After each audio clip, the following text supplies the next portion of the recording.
Hello मेरे प्यारे बच्चों, कैसे हैं? उम्मीद करता हूँ जबरदस्त और जिंदाबाद होंगे। स्वागत करते हैं एक नए वीडियो में। आज की वीडियो में बताने वाले हैं क्लास 11th ICSE बोर्ड हो या यूपी बोर्ड हो या तो CBSE बोर्ड हो। अगर बेसिकली आप अगर नीट और IIT की तैयारी कर रहे हैं तो ये चैप्टर आपके लिए बहुत ही इंपॉर्टेंट हो जाता है, क्योंकि ये चैप्टर से ही ज़्यादातर क्वेश्चन जो है बोर्ड एग्जाम में और IIT मेंस में और नीट में भी एंट्रेंस एग्जाम में पूछे जाते हैं। चैप्टर का नाम है वर्क डन और फोर्स ऑफ पावर। ये तीनों आपको इसमें हम बताने वाले हैं। तो क्लास 11 के प्यारे बच्चे जितने भी हैं, work power and energy chapter होगा। वो चैप्टर बहुत इंपॉर्टेंट चैप्टर होता है और बहुत ही डीपली अगर आपने पढ़ा होगा तो उसके बारे में आपको समझ में आ गया होगा। मैं आपको आज बताने वाला हूँ कुछ नई चीजें जो आपको थोड़ा सा नहीं पता होगा। इस वीडियो में कंप्लीटली बात करने वाले हैं। सबसे पहले स्टार्ट करने वाले हैं वर्क। सबसे पहले जानेंगे कि वर्क क्या होता है। ठीक है दोस्तों, क्या होता है वर्क? वर्क को हिंदी में हम बोलते हैं कार्य। कार्य क्या होता है? कार्य जो सिंपल डेफिनेशन जो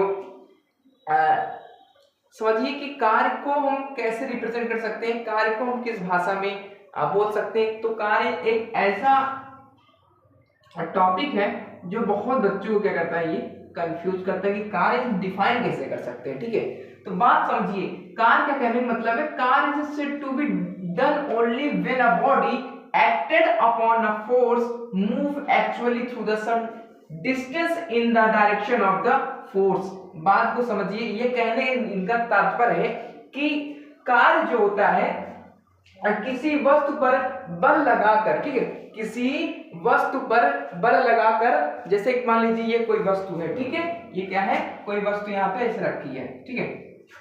अब क्या करेंगे, हम यहाँ पे कोई बल लगाया तो ये क्या करेगा, आगे की तरफ क्या करेगा, डिस्प्लेसमेंट हो जाएगा। तो वही कहने का मतलब ये कह रहे हैं कि किसी वस्तु पर बल लगाकर एक निश्चित दूरी तक ले जाने में जो ऊर्जा प्रदान होता है उसे हम कार्य कहते हैं।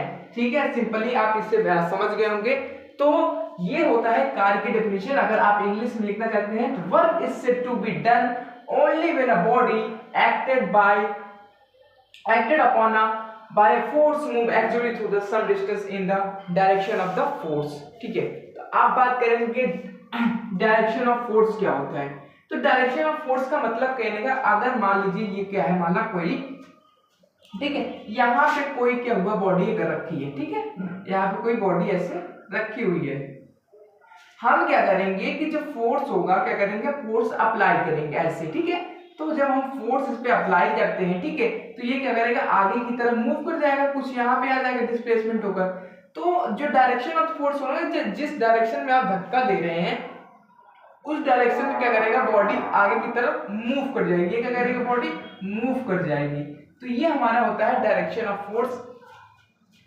सेकेंड चीज आप समझिए कि वर्क डन क्या होता है। बहुत इंपॉर्टेंट चीज है वर्क डन क्या होता है। ये मतलब अगर आप ये समझ गए तो जो ये चैप्टर है वर्क पावर एंड एनर्जी का, तो आप जो वर्क है, वर्क वाला टॉपिक है, वो आप पूरी तरह से समझ जाएंगे। चलिए मैं आपको बताते हैं वर्क डन क्या होता है। देखिए वर्क डन क्या होता है, work done by a constant force. ठीक है, समझिए कि वर्क डन और बाय अ कांस्टेंट फोर्स कहने का मतलब इन्होंने क्या कहा। तो वर्क डन उन्होंने बताया कि work is measured by a product of the applied force. मतलब कि कह रहे हैं कि जो वर्क डन है, प्रोडक्ट ऑफ अप्लाइड फोर्स जो है, हमने जो फोर्स को अप्लाइड किया है, and the displacement of the body, जितनी बॉडी क्या हुई, डिस्प्लेसमेंट हुई, इन the direction of the force. कहने का मतलब कि जितनी बॉडी जो डिस्प्लेसमेंट, डायरेक्शन ऑफ फोर्स मतलब जिस डायरेक्शन फोर्स हम लगा रहे हैं, ठीक है, उतना जितना डिस्प्लेसमेंट हुआ है वो हमारा वर्क डन कहलाता है। चलिए इसको हमको हिंदी में थोड़ा सा और एक्सप्लेन करके बताते हैं। कहने का मतलब ये कह रहे हैं, कार्य किसी वस्तु से या उस तक, ठीक है, कार्य किसी वस्तु से या उस तक ऊर्जा का हस्तांतरण है जब बल, ठीक है, जब बल के आवेदन के कारण उस पर विस्थापन होता है। ठीक है, उस पर विस्थापन होता है, उस चीज को हम कहेंगे वर्क डन। क्या बोलेंगे, वर्क डन। चलिए इसको समझते हैं, एक डायग्राम के माध्यम से समझिए। देखिए ये क्या हमारा फॉर्मूला हो गया, ठीक है। इन्होंने जो बोला है डेफिनेशन में वो यही चीज है। उन्होंने कहा कि, ध्यान से समझिएगा बच्चों, वर्क डन क्या हमारा, देखो फोर्स हुआ, ठीक है, साथ में क्या हुआ, डिस्प्लेसमेंट हुआ। डिस्प्लेसमेंट कैसे हुआ, इन the direction of the force, force के डायरेक्शन में। जैसे मान लीजिए यहाँ पे क्या हुई, कोई बॉडी रखी हुई है, ठीक है, क्या है, कोई बॉडी है, तो मैंने क्या किया, इस पे जब फोर्स लगाया तो फोर्स जब लगाने पे क्या हुआ, इस तरफ है इसका डायरेक्शन, तो यहाँ से डिस्प्लेसमेंट होके बॉडी जो आके यहाँ पे आके रुकी, तो ये हमारा क्या हुआ, वर्क डन हो गया, ठीक है।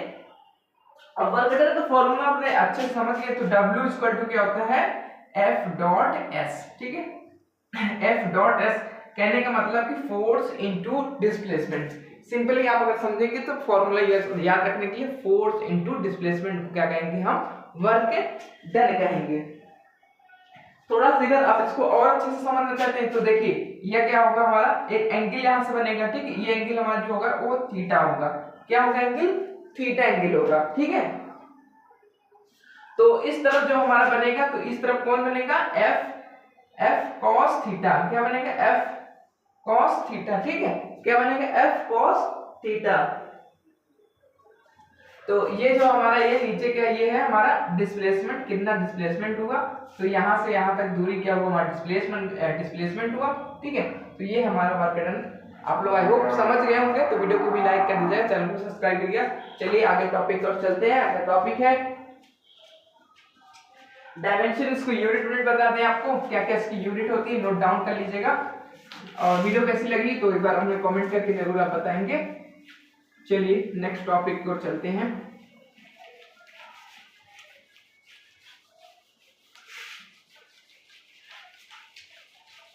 बड़ी मेहनत लगती गुरु मिटाने में बच्चों, क्या बताएं। चलिए डायमेंशन एंड यूनिट वर्क की बात करते हैं। डायमेंशन एंड यूनिट वर्क, चलिए इसके बारे में थोड़ा सा आपको डिटेलिंग में बता दें, ये क्या क्या चीजें होती हैं। 2-3 पॉइंट इसमें आपको याद रखना होगा। सबसे पहले क्या, पहला कि आप सबसे पहले कि जो वर्क होती है, ठीक है, work is a vector quantity होती है, स्केलर। ये आपको आप बता ही दे देंगे क्या होगा, वर्क क्या होगा, ये हमारा क्या है, स्केलर क्वांटिटी होगा। क्या होगा, स्केलर क्वांटिटी, ठीक है। दूसरी पॉइंट आपको बता दें कि वर्क का फॉर्मूला हो गया W equal to F dot S, मतलब कि force, where F is a force and S is a displacement. क्या होगा, डिस्प्लेसमेंट, ठीक है, डिस्प्लेसमेंट, ठीक है। चीज थर्ड नंबर आप समझिएगा कि वर्क का ये हो गया हमारा, इसका जो डायमेंशनल फार्मूला आप लिख लीजिएगा। डायमेंशनल फार्मूला जो होता है, इसका डायमेंशनल फार्मूला क्या होता है, एम एल टी, क्या होता है, M L T M L square T minus 2, ठीक है। ये क्या होगा हमारा डायमेंशनल फार्मूला ऑफ वर्क का, ठीक है। 1 2 3 पॉइंट आप हो गए, एक पॉइंट और नोट डाउन कर लीजिएगा। फोर्थ पॉइंट है कि 1 जूल इक्वल टू होता है, 1 जूल इक्वल टू होता है 10 के पावर 7 अर्ज। ये याद रखिएगा, ये क्योंकि पूछ लेता है कभी कभी उसमें, ठीक है। 1 के पावर 8 अर्ज, ARG, ठीक है। तो ये चार पॉइंट आप नोट डाउन कर लीजिएगा। एक और चीज आपको बता दें इसमें थोड़ा सा कि एब्सोल्यूट यूनिट क्या होता है, ठीक। एब्सोल्यूट यूनिट इधर साइड में आपको बता देते हैं। एब्सोल्यूट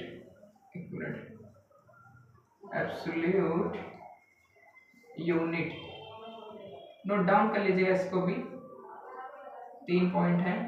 एब्सोल्यूट यूनिट होता है दोस्तों, the SI absolute unit is joule, ठीक है। तो इसकी जो यूनिट होती है वर्क का, जूल होता है, ठीक है। SI यूनिट इसका जो होती है वो क्या होता है, जूल, क्या होती है, जूल। दूसरा पॉइंट समझिएगा, 1 जूल इक्वल टू क्या होता है, ठीक है, 1 जूल इक्वल टू क्या होगा, 1 न्यूटन इंटू 1 सेकेंड, ठीक है, 1 न्यूटन इंटू 1 सेकेंड 1 मीटर, ठीक, सॉरी सर, ठीक है, 1 जूल इक्वल टू होता है 1 न्यूटन इंटू 1 मीटर, ठीक है, ये नोट डाउन कर लीजिएगा। तीसरा एक पॉइंट और नोट डाउन करिएगा जो इंपॉर्टेंट है कि जो हमारा 1 R equal to 1 A R C equal to क्या होता है, 1 आर इक्वल टू होता है दोस्तों 1 डाइन इंटू 1 सेंटीमीटर, क्या होता है 1 सेंटीमीटर, ठीक है, नोट डाउन कर लीजिएगा। चलिए अगली टॉपिक को चलते हैं, अगला टॉपिक बहुत इंपॉर्टेंट है, हाँ, सभी लोग नोट डाउन करिए। इसके बाद पढ़ाने वाले हैं कंजर्वेशन एंड नॉन कंजर्वेशन, ठीक है, टॉपिक बहुत पूछता है ये चीजें, 2-3 चीजें और इसमें बता देंगे आपको, नोट डाउन कर लीजिए, जरा पढ़ लेते हैं।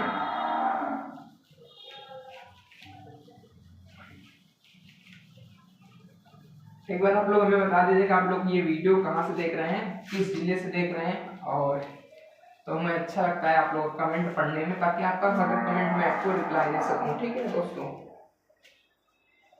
चलिए पढ़ते हैं, nature of work done and various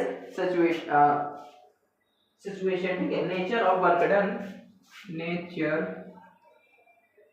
of work done, nature of work done, various situation. थोड़ी सी राइटिंग जो है मेरी पुअर है, तो ध्यान, मतलब राइटिंग मत दीजिएगा, मैं जो पढ़ा रहा हूँ उस पर आप लोग ध्यान देंगे तो ठीक रहेगा, ठीक है। तो हमारा क्या होता है, first point W equal to FS cos theta, ठीक है, ये चीज आप लोग ध्यान दीजिएगा, ये क्या हमारा पहला सिचुएशन हो गया। दूसरा है हमारा क्या हो जाएगा, पॉजिटिव वर्क क्या होता है, ठीक है, एग्जांपल जैसे हो गया हमारा पॉजिटिव वर्क, ठीक है, ये चीजें मेंस में बहुत ज्यादा पूछती हैं, यहाँ से मेंस वाले 2025 के लिए अगर आप तैयारी कर रहे हैं तो ये वीडियो जो है कंप्लीटली अगर आप लोग देख रहे हैं तो आपके लिए फायदेमंद होने वाला है, ठीक है, ध्यान से देखिएगा। चलिए अगला चीज हम आपको बता दें, जब क्या हो, पॉजिटिव हो, ठीक है, पॉजिटिव वर्क कब होता है, when a body falls freely under gravity, theta जब 0 हो तब क्या होता है, वर्क डन क्या होता है, पॉजिटिव होता है। क्या होता है वर्क डन, पॉजिटिव कंडीशन में होगा। पॉजिटिव कंडीशन कब होगा, जब वर्क डन, ठीक है, जब थीटा कितना हो, 0, ठीक है, थीटा जो हो 0 होगा तब क्या होगा, पॉजिटिव होगा। और निगेटिव कंडीशन तब आएगा जब थीटा का एंगल 180 डिग्री हो जाएगा, तो क्या होगा, वर्क डन जो है नेगेटिव हो जाएगा। मतलब कि आप समझिए कि अगर 0 एंगल पे है, मान लीजिए, ठीक, अगर मान लीजिए cos थीटा की वैल्यू क्या हो 0 है, तो क्या होगा, वर्क डन क्या होगा, हमारा पॉजिटिव रहेगा। वही बात करेंगे अगर cos थीटा की वैल्यू 180 हुआ तो वर्क डन क्या होगा, नेगेटिव हो जाएगा। क्या हो जाएगा, नेगेटिव हो जाएगा। ये कहने का मतलब हमने नेगेटिव में मतलब बताया कि it's motion is opposed by gravity, the angle theta between force and displacement is 180, ठीक है, जैसा मैंने आपको बताया वही चीज उन्होंने बताया, ठीक है। फिर बात करेंगे कि जो हमारा वर्क डन होता है वेरिएबल फोर्स पे, वो कैसे होगा, ठीक है। ये मान लीजिए मैंने एक डायग्राम बनाया है, ठीक है, ये फिगर आप लोग ध्यान से देखिएगा। तो इस फिगर से समझिएगा कि जो ये देखिए कुछ एक ये 1 2 3 4 5, ठीक है, ये क्या हमारा एक वेरिएबल फोर्स है, ठीक है, क्या है, वेरिएबल फोर्स है, ठीक है। तो ये हमारा हो गया x2 हो गया, ये हमारा हो गया fx है। तो इसमें चेंज इन हमको निकालना था, चेंज इन वर्क, तो ये हमारा हो गया चेंज इन वर्क। तो चेंज इन वर्क कैसे निकलेगा, force multiply by change in x, ठीक है। तो कितना चेंजमेंट हुआ है वो हमारा वहां से निकल जाता है वर्क डन, ठीक है, चेंज इन वर्क डन। तो वर्क डन वेरिएबल फोर्स इस प्रकार से निकाला जाता है। अगर ये वाला फॉर्मूला जो है आप लोग नोट डाउन रख लीजिएगा, change W equal to F change x, ठीक है, तो ये चीज नोट डाउन कर लीजिएगा। उसके बाद मैं आपको बताऊंगा ग्रेविटेशनल फोर्स के बारे में, उसके बाद contact force, non contact force, जैसे पिछली वीडियो में आपको बता ही दिया था। स्टार्ट करने वाले कंजर्वेशन ऑफ फोर्स, ठीक है, नोट डाउन कर लीजिएगा जल्दी से। इसके बाद बताएंगे कंजर्वेशन ऑफ फोर्स। चलिए समझते हैं कंजर्वेशन ऑफ फोर्स क्या होता है, ठीक है। कंजर्वेशन ऑफ फोर्स क्या होता है इसके बारे में थोड़ा आपको डिटेलिंग में बता दें कि कंजर्वेशन ऑफ फोर्स क्या होता है, कि इसको हिंदी में बोलते हैं कंजर्वेशन को, ठीक है।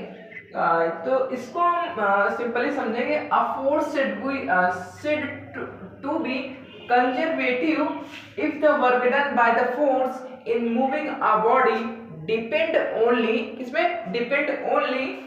Upon initial and final position पे, ठीक है। तो अगर इनिशियल और फाइनल पोजीशन दो है तो उस पे क्या करेगी, ये डिपेंड करेगी, क्या, कंजर्वेशन ऑफ फोर्स। हिंदी में समझिए कि कंजर्वेशन ऑफ फोर्स क्या होता है। कंजर्वेशन ऑफ फोर्स क्या होता है, वह बल होता है जिसके द्वारा किसी वस्तु पर किया गया